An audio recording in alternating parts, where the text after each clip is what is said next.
right, fellas, what's up? We are hanging out here on Lake Lanier. This is kind of after the tournament. Got my good friend Mark Hardin. He lives here on the lake. Mark used to fish the FLW Tour. Used to take all of our money when there was a jerkbait bite going on. How you doing, man? Doing great. Good to be out here with you. Good to be out here. I'm excited about fishing with Mark. I've known Mark for years. He lives here on Lake Lanier. We're going to go out here. We're going to show you how I caught fish. He's going to show me a couple places that he absolutely wrecked them over the last couple days, and where I couldn't even catch a 4-pounder the last day. He was catching some pretty big ones. So anyways, I might learn a few things today too. I'm excited about that. But we're going to throw a swim bait, a jerk bait. Yep, maybe a shaky head. Maybe a shaky head. All right, let's get after this little tip vlog thing for you. Stay tuned. It's going to be good stuff.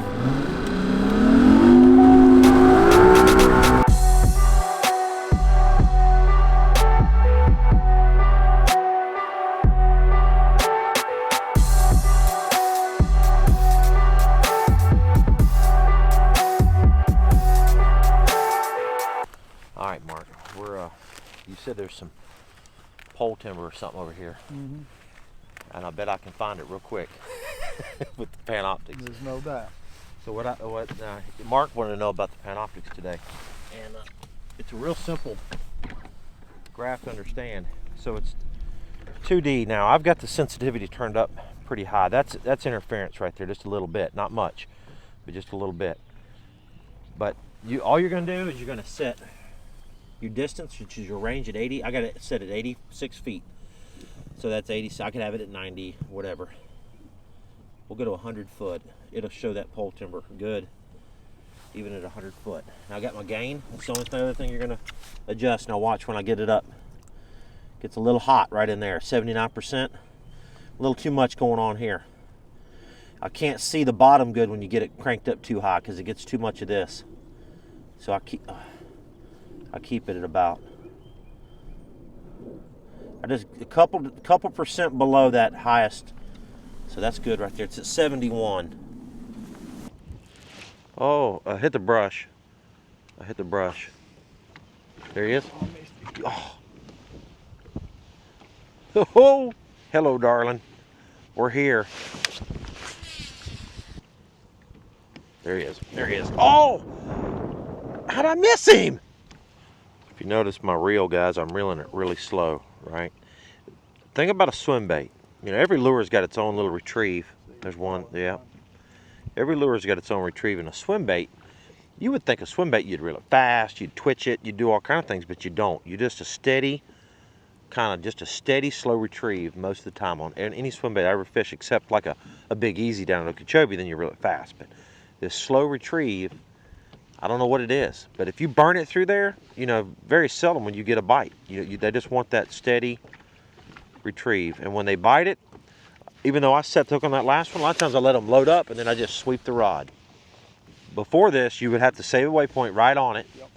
And then you have to come in and line your waypoint on your screen up, line up the bank, get everything all right, and say, okay, I think it's about right there. Now, all I do is save a waypoint. Whether it's right on it or not doesn't matter, because I pull up now and I go, there it is. Or if I catch a fish and cull and I drift back, the boat spins around, I stand right back up and I go, there it is.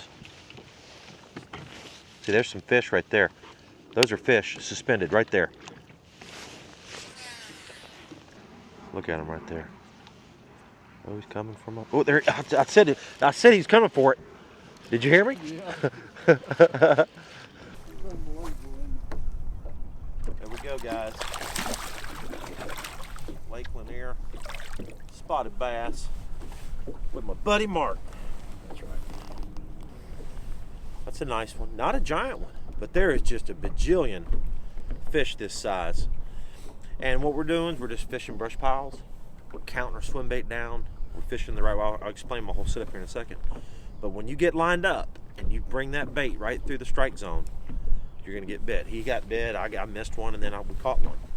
So, pretty cool deal. Let me show you what we're fishing with today. This is a little Kitech swim bait, Pro Blue Red Pearl. You know, there's a lot of colors you can use. I mean, everybody in this tournament pretty much had one of these tied on at one point or another, and they have anything shad color, really. Just a little swim bait head, nothing fancy. But the trick is lighter line.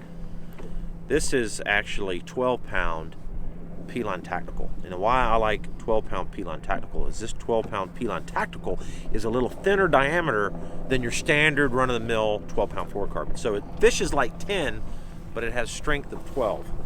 Long rod. This rod right here is absolutely awesome for fishing swim baits. It's a 7-foot 11-inch power crank rod. I use it for crankbaits, but I also use it for my swim baits. 8-to-1 reel. I don't need the speed. I can fish any speed reel, but I always like fishing the same speed reel for the most part. 8-to-1, I just reel it real slow. So that's it. That's it. Go get you one. We'll drop links down below if you want to catch some swim bait fish about all this juicy juice stuff. All right.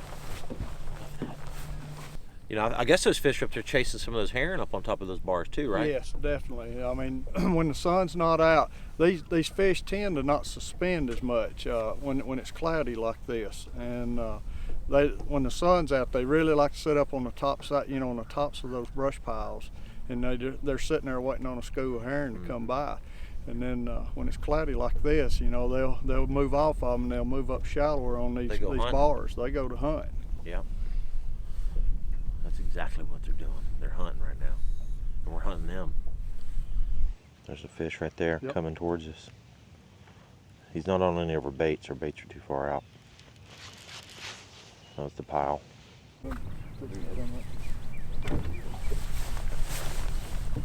Ruh-roh! Daylight!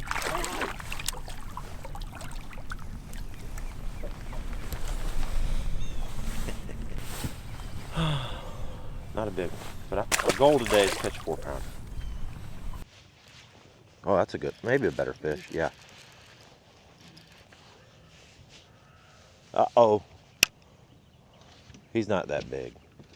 You can always tell when it's a big one because you can tell the difference. Yes, when the head shakes a little. That's a good one though.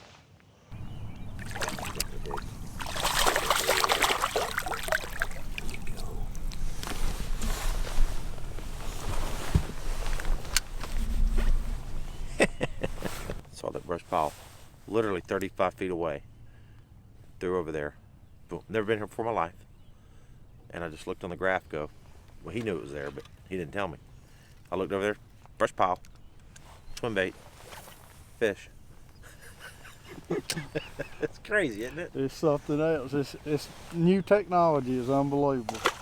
I can remember back in the days of the flasher units, you know, and I went forever before I would ever get rid of my flashers. And today, this new technology is unbelievable. Garmin's leading the way right now. You know, they've come out with some pretty amazing stuff, and the Panoptics is unbelievable. But their side view and clear view, I showed you some of the pictures when we idled out. I don't know how I could get any cleaner and clearer than that. I mean, it's like you're looking. You can see every rock, every pebble, everything on the bottom. So, you know, people ask me, how do you practice these lakes? How do you find stuff? You literally put the trollometer down and fish or idle around on these places and find the little rocky spots. If you've got time, you can find everything there is out here. Yeah. All right, so when you're swim bait fishing, if you're really, really good at swim bait fishing, you need to know on every swim bait you throw what the fall rate is. The fall rate is how fast that bait sinks into the water, because that's going to tell you on suspended fish how long you need to let it fall. So fall rate, how do I figure that out? Well, first of all, I'm throwing a 3/8 head right now. So whatever the fall rate is for this 3-inch bait with a 3/8 head is going to be different than a bigger bait or a lighter weight or a heavier weight. So obviously every lure has its own fall rate. Real quick and easy way, this is a 7-foot 11-inch, basically 8-foot rod. So I'm going to go to 10 foot. I want to get another 3 foot there and go to there. So that's about 10 foot right there. The quick and easy way to do it, just off the cuff, is to go just plunk it in the water. 1, 2, 3, 4, 5. Okay, it went tight at about a 5. Okay, what does that mean? 2 foot a second. Fill 10 feet in 5 seconds. So if I make a long cast out there and I count to 10, the bait's going to go to 20 foot. Now, when you start reeling it, it's going to lift the bait up a little bit because your line's floating on the surface. So sometimes I'll reel it. Here, well, let me just show you. Here's how you do it. So if I want to get this bait, if I saw fish at 20 foot or the top of the brush pile's at 20 foot, I'm going to go. I'm going to throw it out there. I'm going to count to 10. 4, 5, 6, 7, 8, 9, 10. Okay, basically that. I'm going to start reeling. Okay, now it started at 20, but because of my line being close to the surface, it's probably lifted up. So I'm going to pause just a second. About a third of the way through the crank, I'm going to pause and let it sink just a little bit again, maybe for about 3 or 4 seconds. So that gets it back down to 20. Kind of gets everything good and straight. Steady retrieve, and just bring it right through there. And that bait basically was in that 20-foot range. So that's what your fall rate is. That's what you got to figure out. So that'll help you a lot. Because if you look at your brush pile, and the top of it's 10 feet from the surface, and you count it to a 10 count, that means you're going to get snagged in the brush pile. You do a 5 count, come over the top of it.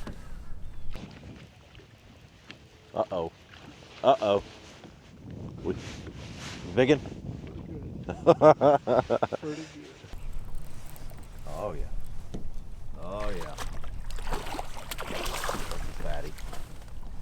Oh, look at them all. They're thick so much. So many of them came with the fish. Right here. Oh. That's a biggin. I needed him yesterday. Yes.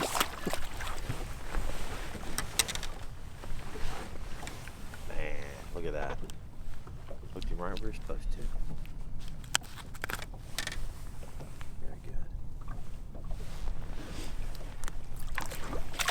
How about now? How about now? The other thing about throwing these swim baits, these little things that make a big difference. Number one, like I said, slow retrieve. If you pay attention to how Mark's reeling his, he's reeling it slow. I'm reeling mine slow. But we're keeping our rod at a low or flat angle, right? I'm not holding my rod tip up. If you're jig fishing or something like that, you might keep your rod tip up like this, but I don't do that. I keep it down, level, or to the side. A couple reasons is it just allows that bait to stay good and straight. Also, if there's a lot of wind going on, it won't blow your line around too bad. If you're way up here, it starts putting a big bow in your line, and that can be can affect the way that bait comes through the water. It can actually lift it up, believe it or not. If you have your rod up and the wind's blowing hard, it's going to put so much resistance on that line, your bait won't go as deep as it would be if you had it down flat. The other thing is hook set. You notice that we just basically sweep it. You're not really trying to rear back, hit them hard. Just sweep it good and reel fast. And a lot of times that'll load up. If you miss them, go back to your standard retrieve, and a lot of times they'll come right back and get it, won't they? Yeah, you have to really pay attention, because a lot of times they'll hit it 2 or 3 times, and you just have to keep reeling and try to force yourself not to set the hook. Right. You just want that bait to just load up on it. Yep. If you set it, too soon, most of the time they won't come back and get it. There it is. Almost stop us. Hit it on the fall, didn't he? I'm not on it. It may have been the brush, actually. Oh, I had him and he got off. Look at him right there. Oh, hello, darling. Oh, there's a bunch of them there. Sure are. Oh, he came up to it. I was watching him. He's right behind it. That's him right there. That's your bait. And there's 3 fish. Oh. He had it again. Look at him. He's all over it. Get ready. Here they come. Here they come. Oh, one got a fast one. He's on it. Told you, I said he had it before you even set the hook. I said he had it before you set the hook. That's something like it. That was Pan Optics 101 right there, dude. That's as good as it gets. Not big, but that was a neat deal. I said there's a fast He one. could. Yeah. We seen him get it before he ever ate it. Yep. That's Man. Cool. Don't buy Garmin, guys. Just leave all this up to Yeah, me. I'm don't fine. bring it here. Yeah, don't. Yeah, it's. Don't. Yeah. That was sweet. There was 3 or 4 fish following it, and we were watching the bait, and Yeah. the fish came up behind it, and just you could tell right as he got to it, I felt, we were watching, and then my rod just loaded up. There was one blob, and one blob took off fast. One blob, the other ones were going like this, and this one went. I said, "Here it comes!" And your bait was right there, and it went. And I said, "He's got it." You went.